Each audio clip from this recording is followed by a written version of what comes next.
380억. 변호사의 입에서 그 숫자가 나왔을 때 나는 숨이 멎는 줄 알았다. 고인 박순희 여사께서는 전 재산 380억 원을 며느리 이지혜 씨에게 전액 상속한다고 유언하셨습니다. 아니, 정확히는 숨이 멎은 게 아니라 심장이 터질 것처럼 뛰기 시작했다. 귀에서 윙윙거리는 소리가 들렸다. 법률사무소의 고급스러운 가죽 소파가 갑자기 푹신해지면서 나는 그 안으로 빨려 들어가는 것 같았다. 380억. 그 돈이 내게 온다고. 나는 48년을 살면서 1억도 만져본 적 없는 사람이다. 편의점 아르바이트로 하루 벌어 하루 먹고 사는 그런 사람. 월세방 보증금 500만 원도 모으는데 2년이 걸렸던 사람. 그런 내게 380억이라니. 하지만 나는 그 순간 돈 때문에 놀란 게 아니었다. 어머님. 왜 나한테? 뭐라고요? 장남 김태준 씨가 벌떡 일어났다. 55세의 중년 남자가 마치 20대처럼 민첩하게 움직였다. 그의 얼굴이 불그락푸르락 변했다. 이건 말도 안 됩니다. 저 여자는 우리 가족도 아니에요. 차남 민준 씨와 장녀 수연 씨도 동시에 자리에서 일어났다. 세 사람이 나를 노려봤다. 증오, 분노, 그리고 무언가 더 어두운 감정이 그들의 눈빛에 담겨 있었다. 나는 말할 수 없었다. 아니, 말하고 싶지 않았다. 15년. 나는 15년 동안 이 사람들을 피해 살았다. 아니, 도망쳐 살았다. 그런데 지금 어머님의 유언 때문에 다시 이 자리에 앉아 있다. 변호사가 차분하게 말을 이었다. 유언장에는 특별 조항이 있습니다. 이지혜 씨는 이 재산을 3년간 처분할 수 없으며 그 기간 동안 고인의 저택에 거주하면서 매일 고인의 방을 청소하고 제사를 지내야 합니다. 이를 위반하면 모든 재산은 사회에 기부됩니다. 3년. 고인의 집에서 매일 어머님의 방을 청소하고. 나는 그제야 깨달았다. 이건 돈이 아니다. 이건 시험이다. 아니, 어쩌면 벌칙인지도 모른다. 태준 씨가 변호사 책상을 주먹으로 쳤다. 말도 안 돼. 어머니가 정신이 온전했을 리 없어요. 치매 진단서를 받아야 합니다. 나는 그들의 분노가 이해됐다. 아니, 이해되는 척할 수 있었다. 그들은 평생 어머님의 재산을 기다렸을 것이다. 그런데 갑자기 나타난 며느리, 그것도 15년 동안 한 번도 얼굴을 보이지 않았던 며느리가 모든 걸 가져간다. 미칠 노릇이겠지. 하지만 나는 알고 있었다. 이 사람들이 정말로 화가 난 이유는 돈 때문이 아니라는 것을. 15년 전. 그날. 그 계단에서 무슨 일이 있었는지. 나는 그날을 기억한다. 매일 밤 매 순간 숨 쉴 때마다 기억한다. 법률사무소를 나오면서 나는 어머님이 남기신 편지를 가슴에 꼭 안았다. 변호사가 건네준 두툼한 봉투. 아직 뜯지 못했다. 무섭다. 편지를 열면 진실을 마주해야 할 것 같아서. 집으로 돌아오는 지하철 안에서 나는 창밖을 멍하니 바라봤다. 지하철이 터널을 지날 때마다 창문에 내 얼굴이 비쳤다. 48세. 내 얼굴에는 주름이 깊게 패여 있었다. 사람들은 내가 60대로 보인다고 했다. 15년. 15년을 도망치며 산 대가. 월세방에 도착해서 나는 전기를 켜지 않은 채 바닥에 주저앉았다. 봉투를 꺼냈다. 손이 떨렸다. 천천히, 아주 천천히 봉투를 뜯었다. 편지지가 나왔다. 어머님의 손글씨였다. 파킨슨병으로 손이 떨리셨는데도 또박또박 쓰신 글씨. 지혜야.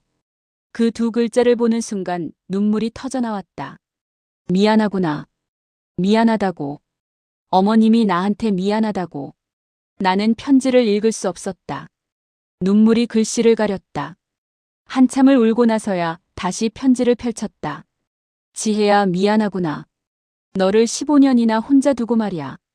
하지만 그게 너를 지키는 유일한 방법이었어. 이제 내가 떠났으니 진실을 말할 수 있겠구나. 준호는 내가 죽인 게 아니야. 준호. 내 남편.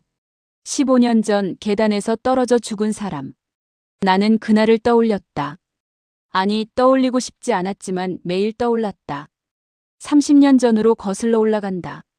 1994년. 나는 18살이었다. 가난한 집 딸. 대학 등록금을 벌기 위해 과외 아르바이트를 했다. 그날 재벌가의 막내 아들 김준호를 만났다. 휠체어를 탄 20살 청년. 교통사고로 다리를 못 쓰게 된 지 2년째라고 했다. 과외 선생님이라고 불쌍한 척하지 않아도 돼요. 다들 그래요. 처음엔 친절하게 대하다가 나중엔 귀찮아하죠. 준호의 첫마디였다. 나는 웃었다. 전 과외비가 필요해서 왔어요. 불쌍하다고 생각할 시간도 없어요. 준호도 웃었다. 그게 시작이었다. 2년 후 우리는 결혼했다. 어머님은 반대하셨다. 격렬하게. 지혜야, 우리 준호는 평생 돌봄이 필요한 아이야. 넌 아직 20살이야. 내 청춘을 여기 바칠 수 있겠니? 네, 어머님. 저는 준호를 사랑해요. 사랑만으론 안 돼. 현실을 봐야 해. 현실도 볼게요. 그래도 준호랑 살고 싶어요.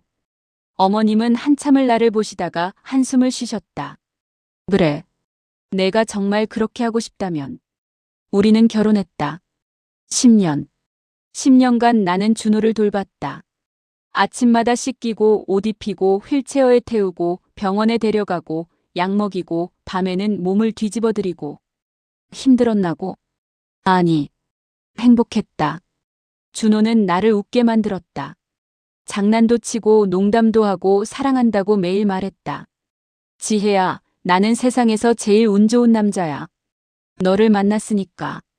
하지만 다른 사람들은 달랐다. 준호의 형들. 태준 씨, 민준 씨, 그리고 누나 수연 씨. 그들은 준호를 귀찮아했다. 가족 모임에 오지 말라고 했다. 휠체어가 불편하다고. 분위기를 망친다고.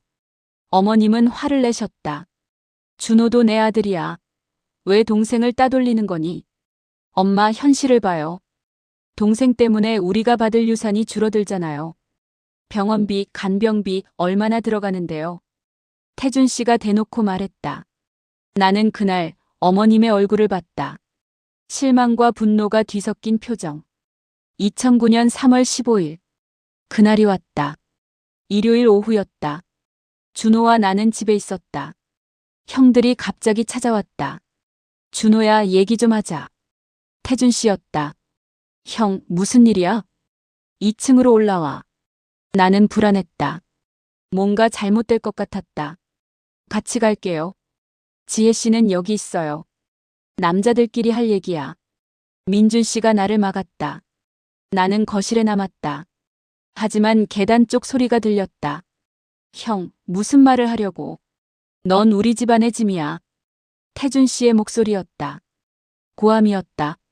형, 엄마가 내 때문에 우리한테 차갑게 대해. 내가 없으면 우리가 더 많이 받을 수 있어.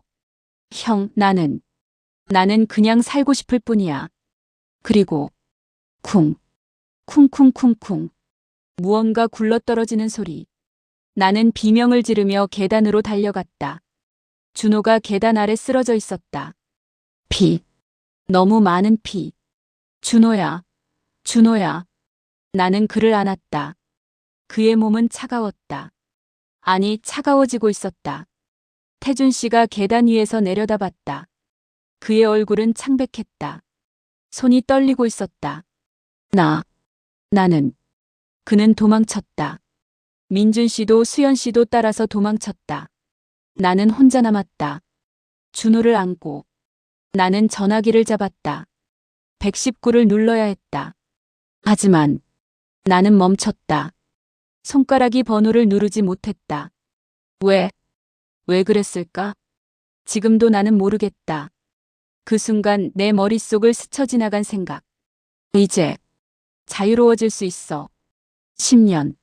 10년간 하루도 쉬지 못했다. 여행도 못 갔다. 친구들도 못 만났다. 20살부터 30살까지 내 청춘 전부를 바쳤다. 사랑했지만 힘들었다.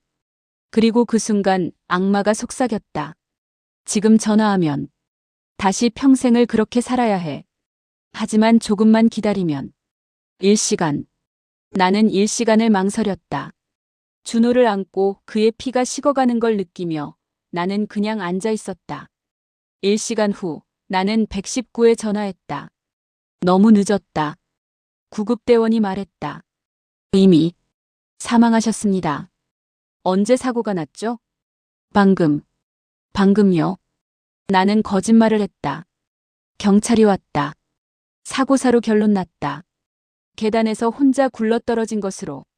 장례식에서 형들은 눈물 한 방울 흘리지 않았다. 어머님만 우셨다. 그리고 장례식이 끝난 후 어머님이 나를 부르셨다. 지혜야. 네, 어머님. 떠나거라. 네. 여기서 떠나. 지금 당장. 어머님 무슨. 태준이가 널 해칠 거야. 증거를 없애려고. 너는 그날 집에 있었으니까. 나는 떨었다. 어머님. 그럼 경찰에. 아니야. 나한테 계획이 있어. 30년. 아니, 평생에 걸친 계획이. 어머님의 눈빛이 무서웠다. 어머님. 너는 해외로 가. 내가 돈을 줄게. 거기서 숨어 살아. 그리고 내가 부를 때까지 기다려. 하지만, 지혜야. 어머님이 내 손을 잡으셨다. 너는 나쁜 사람이 아니야. 그날 내가 망설인 거.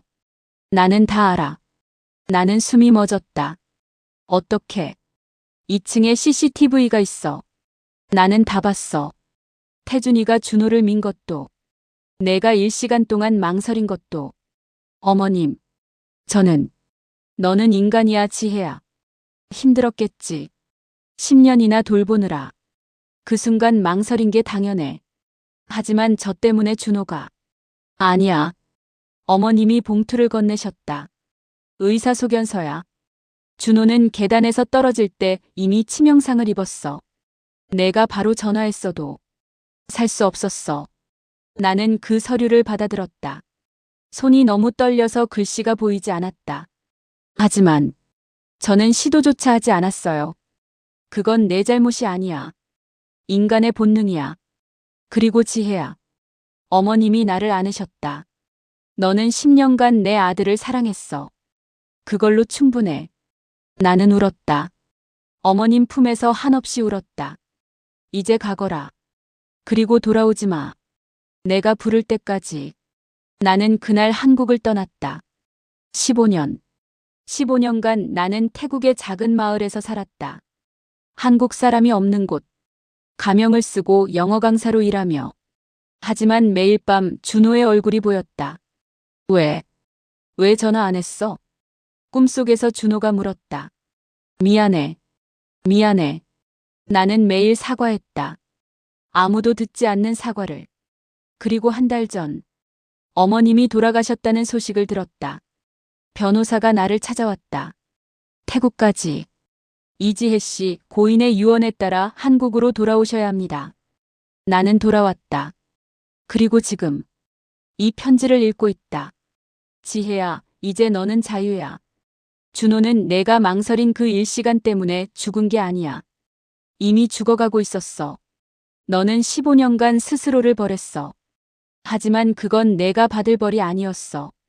이제 내 복수를 봐라. 복수? 나는 편지를 계속 읽었다. 나는 30년간 계획했어. 태준이의 회사에 투자했다가 회수했어. 그는 파산 직전이야.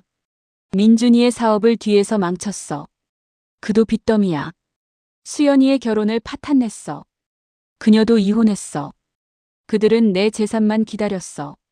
하지만 한 푼도 주지 않을 거야. 모든 건 너에게 간다. 왜냐하면 너만이 진짜로 내 아들을 사랑했으니까. 나는 편지를 내려놓았다. 어머님. 다음 날 나는 어머님의 집으로 갔다. 30년 만에 다시 본 그 집. 준호와 신혼살림을 차렸던 곳. 1층 거실. 2층 계단. 피가 묻었던 자리는 깨끗이 닦여 있었다. 하지만 나는 알 수 있었다. 어디에 준호가 쓰러져 있었는지. 나는 계단에 무릎을 꿇었다. 준호야. 미안해. 정말 미안해. 그때였다. 지혜씨. 뒤돌아보니 가정부 할머니가 서 계셨다. 할머니. 어머님이 부탁하셨어요. 당신이 오면 이걸 드리라고. 일기장이었다. 어머님의 일기예요. 30년간 쓰신. 나는 일기장을 펼쳤다. 2009년 3월 15일. 준호가 죽었다. 태준이가 죽였다. 나는 2층에서 다 봤다. 하지만 경찰은 믿지 않을 것이다. 나는 직접 심판할 것이다. 2009년 3월 16일. 지혜를 보냈다. 그 아이도 고통받고 있다. 일시간을 망설인 것. 하지만 그건 죄가 아니다. 인간이라면 누구나 그럴 수 있다. 2010년. 태준의 회사에 투자했다. 언젠가 다 회수할 것이다. 2015년. 민준의 사업이 망하게 만들었다. 생각보다 쉬웠다. 2020년. 수연의 남편이 바람 피우게 만들었다. 이혼할 것이다. 2024년 11월 30일. 이제 거의 끝났다. 내 생명도 얼마 남지 않았다. 지혜야, 미안하다. 너를 15년이나 혼자 두고. 하지만 이제 끝이다. 너는 자유야. 나는 일기장을 덮었다. 어머님. 한 달 후. 법정. 유언 무효 소송. 태준 씨의 변호사가 나를 공격했다. 이지혜 씨, 당신은 남편이 죽은 후 도망쳤죠? 네. 15년간 시어머니를 한 번도 찾아뵙지 않았죠? 네. 그런 당신이 380억을 받는다? 이상하지 않습니까? 나는 대답하지 않았다. 증언합니다. 고인의 아들 김준호 씨는 계단에서 떨어져 사망했습니다. 그날 집에 있던 건 이지혜 씨뿐입니다. 법정이 술렁였다. 당신이 밀었죠? 나는 심호흡을 했다. 어머님, 죄송합니다. 하지만 이제 진실을 말해야겠어요. 아닙니다. 내 목소리가 법정에 울렸다. 저는 밀지 않았습니다. 하지만 나는 일어섰다. 저는 구급차를 늦게 불렀습니다. 법정이 조용해졌다. 그날 제 남편 준호는 계단에서 떨어졌습니다. 하지만 저는 바로 119에 전화하지 않았습니다. 왜입니까? 왜냐하면 눈물이 흘렀다. 제가 자유로워지고 싶었으니까요. 술렁임. 10년간 저는 남편을 돌봤습니다. 사랑했지만 힘들었습니다. 그리고 그 순간 악마가 속삭였어요. 이제 자유로워질 수 있다고. 일시간을 망설였습니다. 그리고 그 일시간 때문에 제 남편은 죽었습니다. 저는 살인자입니다. 법정이 혼란에 빠졌다. 하지만 나는 계속 말했다. 시어머님은 모든 걸 아셨습니다. CCTV에 제 모습이 찍혀 있었으니까요. 그런데도 저를 보호하셨어요. 해외로 보내시고 15년간 숨겨주셨어요. 왜냐하면 나는 봉투를 꺼냈다. 시어머님은 제가 죄가 없다고 하셨으니까요. 의사소견서를 제출했다. 김준호 씨는 계단에서 떨어질 때 이미 치명상을 입었습니다. 즉각 응급처치를 받았어도 생존 확률은 5% 이하였습니다. 판사가 서류를 검토했다. 그렇다면, 네. 제가 바로 전화했어도 남편은 살 수 없었습니다. 하지만 저는 15년간 제 자신을 벌했습니다. 매일 밤 악몽을 꿨습니다. 제가 남편을 죽였다고 생각하며 살았습니다. 나는 태준 씨를 봤다. 하지만 진짜 살인자는 가정부 할머니가 증인석에 섰다. 제가 그날을 목격했습니다. 김준호 씨를 계단에서 민 사람은 장남 김태준 씨였습니다. 폭탄 선언. CCTV 영상이 재생됐다. 계단 위에서 형제들이 다투는 모습. 태준 씨가 준호를 미는 장면. 준호가 굴러떨어지는 모습. 법정이 충격에 휩싸였다. 태준 씨가 벌떡 일어났다. 거짓말이야. 그건 조작이야. 하지만 판사는 냉정했다. CCTV 영상의 진위를 감정한 결과 조작의 흔적이 없습니다. 태준 씨가 무너졌다. 그날 재판은 끝났다. 태준 씨는 살인죄로 기소됐다. 민준 씨와 수연 씨는 방조죄. 나는 무죄. 하지만 나는 380억을 온전히 받을 수 없었다. 집으로 돌아와서 나는 어머님의 마지막 편지를 다시 읽었다. 지혜야, 너는 10년간 내 아들에게 사랑을 줬어. 그 일시간의 망설임. 그건 인간적인 거야. 너는 용서받을 자격이 있어. 이 재산으로 내가 살지 못한 청춘을 되찾아라. 그리고 행복해라. 그게 내가 너에게 주는 마지막 선물이야. 사랑한다, 내 딸아. 딸. 어머님이 나를 딸이라고 하셨다. 나는 바닥에 주저앉아 울었다. 15년간 참았던 눈물이 터져나왔다. 어머님, 감사합니다. 6개월 후, 나는 결정했다. 380억 중 절반을 장애인 복지재단에 기부했다. 나머지 절반으로 요양원을 지었다. 준호와 같은 사람들을 위한 곳. 요양원 이름은 순이의 집이라고 지었다. 어머님의 이름을 딴. 그리고 나는 매일 그곳에서 일했다. 봉사자로. 환자들을 돌보며. 어느 날 태준 씨가 찾아왔다. 출소 후였다. 5년 형을 받았는데 3년 만에 나왔다. 지혜 씨. 나는 그를 봤다. 한때 거만했던 남자는 이제 초라해 보였다. 미안합니다. 정말 미안합니다. 그는 무릎을 꿇었다. 동생을 죽인 건 저예요. 그리고 당신을 의심한 것도. 나는 그를 일으켰다. 일어나세요. 하지만 어머님이라면 용서하셨을 거예요. 나는 봉투를 건넸다. 매달 생활비예요. 많지 않지만 살아가실 수 있을 거예요. 이건 왜? 우리는 여전히 가족이니까요. 태준 씨가 울었다. 50대 중년 남자가 어린아이처럼 울었다. 민준 씨와 수연 씨에게도 같은 생활비를 보냈다. 그들은 처음엔 거부했다. 자존심 때문에. 하지만 결국 받아들였다. 그리고 1년에 한 번씩 우리는 모였다. 준호의 기일에. 처음엔 어색했다. 하지만 시간이 지나며 조금씩 가족처럼 느껴졌다. 어느 봄날, 나는 준호의 묘 앞에 섰다. 벚꽃이 만개한 날이었다. 준호야. 나는 무릎을 꿇고 앉았다. 나, 이제 자유야. 15년 동안 나를 가뒀던 죄책감에서 어머님이 풀어주셨어. 너도 날 용서해 줄 수 있을까? 바람이 불었다. 벚꽃잎이 흩날렸다. 그 꽃잎이 내 어깨에, 머리에, 손에 내려앉았다. 마치 준호가 대답하는 것 같았다. 괜찮아. 나도 자유야. 나는 웃었다. 15년 만에 진심으로 웃었다. 고마워, 준호야. 나를 사랑해줘서. 그리고 미안해. 그날 더 빨리 전화하지 못해서. 하지만 알아. 너는 날 이해해줄 거라는 거. 왜냐하면 너는 항상 날 이해해줬으니까. 나는 일어났다. 돌아서서 걸어갔다. 뒤돌아보지 않았다. 이제는 앞만 보며 걸을 시간이다. 48세. 늦지 않았다. 어머님이 말씀하셨듯이 이제 내 청춘을 되찾을 시간이다. 380억은 아니다. 자유다. 진짜 자유.